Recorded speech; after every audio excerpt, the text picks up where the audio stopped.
Bonjour, je m'appelle Cédric Coda, je suis étudiant en conservation du patrimoine mobilier et donc je suis ici au musée L pour une mission où j'étudie la collection d'art populaire et notamment des reliquaires à Paperolle. Ce sont en fait des objets du surtout 18 et 19e créés par des religieuses cloîtrées et qui utilisaient en fait du papier doré pour imiter le travail du métal, l'orfèvrerie si vous voulez.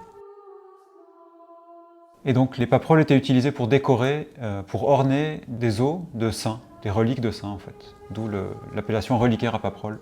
Et donc j'étudie vraiment les aspects techniques plus en détail pour essayer aussi de revaloriser ce travail qui a un vrai travail artistique et qui n'a pas été considéré comme artistique par l'histoire de l'art. Souvent parce que c'était déjà un travail de femmes cloîtrées, donc des femmes qui vivaient un peu en marge de la société, et un travail de religieuses et un travail anonyme. Donc aucune des pièces sur lesquelles je travaille n'est signée, même si pour certaines ce sont vraiment des œuvres d'art où il y a un travail très fin, très minutieux, de pliage, d'arrangement des papiers dorés. On se rend bien compte qu'il faut beaucoup de patience pour ce travail.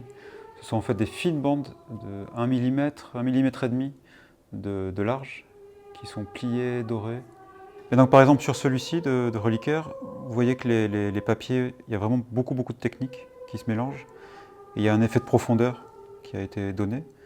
Et donc le papier, il n'est pas seulement roulé, mais il est aussi incisé, il y a un effet un peu guilloché, il est plissé. Et donc vous voyez entre les couleurs et les dorures, il y a un vrai jeu de lumière.